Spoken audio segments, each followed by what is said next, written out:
Two legends in a single frame, ಅದು ಕೂಡ ನಮ್ಮ ಮಂಗಳೂರಲ್ಲಿ. ಸೊ ಮಂಗಳೂರಲ್ಲಿ ಹೀಗೆ ಹೋಗ್ತಾ ಇರುವಾಗ ಸೈಡ್ ಅಲ್ಲಿ ಒಂದು ಹೈಲೆಕ್ಸ್ ಪಾರ್ಕ್ ಮಾಡಿದ್ದು ನೋಡಿದೆ. ಬ್ಯಾಕ್ ಸೈಡ್ ಅಲ್ಲಿರುವ ರೈಟಿಂಗ್ಸ್ ನೋಡಿ ನನಗೆ ಗೊತ್ತಾಯ್ತು ಇದು ಟಿಪಿಕಲ್ ಕನ್ನಡಿಗ ಅವರ ಟೊಯೋಟಾ ಹೈಲೆಕ್ಸ್. ಹಾಗಾದರೆ ಅವರು ಇಲ್ಲೆಲ್ಲೋ ಇರ್ಬೇಕಂತೇಳಿ ಅಂದಾಜಿಗೆ ಈ ಒಂದು ಶಾಪ್ ಒಳಗಡೆ ಹೋದೆ. ಒಳಗಡೆ ಹೋಗಿ ನೋಡುವಾಗ ನಂಗೆ ಶಾಕ್ ಆಯ್ತು, ಬಿಕಾಸ್ ಇಲ್ಲಿ ಕಾರ್ಪೊರೇಟ್ ಕನ್ನಡಿಗ ಕೂಡ ಇದ್ರು. ಸೊ ನಿಮ್ಮ ಇನ್ಸ್ಟಾ ಫೀಡ್ ಅಲ್ಲಿ ಕಂಟಿನ್ಯೂಸ್ ಆಗಿ ಮೋಟಿವೇಶನ್ ವಿಡಿಯೋಸ್ ಬರ್ತಾ ಇದ್ರೆ ಅದು ಇವರದ್ದೇ ಆಗಿರ್ಬೇಕು. ಹಾಗೆ ನೀವೇನಾದ್ರೂ ಮೋಟೋ ಎಂಥೂಸಿಯಸ್ಟ್ ಆದ್ರೆ ಖಂಡಿತವಾಗಿ ಟಿಪಿಕಲ್ ಕನ್ನಡಿಗ ಅವರ ವಿಡಿಯೋಸ್ ನೋಡೇ ಇರ್ತೀರಾ. ಸೊ ಇವರಿಬ್ಬರು ಇಲ್ಲಿ ಹೋಲೋಗ್ರಾಫಿಕ್ ಅಂಡ್ ಪೋಸ್ಟರ್ಸ್ ನೋಡ್ತಾ ಇದ್ರು. ಡಿಫರೆಂಟ್ ಆಂಗಲ್ ಇಂದ ಬೇರೆ ಬೇರೆ ರೀತಿಯಾಗಿ ಪಿಕ್ಚರ್ ಕಾಣುವ ಆ ಒಂದು ಹೋಲೋಗ್ರಾಫಿಕ್ ಅನ್ನು ಒಮ್ಮೆ ಆ ಕಡೆಯಿಂದ ಒಮ್ಮೆ ಈ ಕಡೆಯಿಂದ ಟಿಪಿಕಲ್ ಕನ್ನಡಿಗ ಅವರು ಫುಲ್ 100% ಫೋಕಸ್ ಮಾಡಿ ನೋಡ್ತಾ ಇದ್ರು. ಕಾರ್ಪೊರೇಟ್ ಕನ್ನಡಿಗ ಅವರು ಕಲೆಕ್ಷನ್ ಚೆಕ್ ಮಾಡ್ತಾ ಇರುವಾಗ ಟಿಪಿಕಲ್ ಕನ್ನಡಿಗ ಅವರು ಗ್ಯಾಪ್ ಅಲ್ಲಿ ವ್ಲಾಗ್ ಮಾಡ್ತಾ ಇದ್ರು. ಸೊ ಆ ಒಂದು ಸಣ್ಣ ಗ್ಯಾಪ್ ಅಲ್ಲಿ ನಾನು ಕೂಡ ವಿಡಿಯೋ ಮಾಡ್ತಾ ಇದ್ದೆ. ಕ್ಯಾಮೆರಾ ಆನ್ ಮಾಡಿ ಫಸ್ಟ್ ನನ್ನ ಕ್ವಶನ್, ಟಿಪಿಕಲ್ ಕನ್ನಡಿಗ ಅವರ ಜೊತೆ ನೆಕ್ಸ್ಟ್ ಯಾವ ಗಾಡಿ ರಿವ್ಯೂ ಮಾಡ್ತೀರಾ? ನೆಕ್ಸ್ಟ್ ಅದೇ ಮಂಗ್ಳೂರಿಗೆ ಬಂದಿದೀವಿ, ಅಣ್ಣ ಕೊಡ್ಬೇಕು, ಶ್ರೇಯಸ್ ಅಣ್ಣ ಯಾವ್ದು ಕೊಡ್ತಾರ ಅದು ಗಾಡಿ. ಯಾವ್ದು?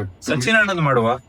ಸಚಿನ್ ಅಣ್ಣಂದು ಹೊಸ ಗಾಡಿ ಇದೆ. Okay, bike car. ಓಕೆ, ಯಾವ್ದು? ಅದು ಹೇಳಲ್ಲ.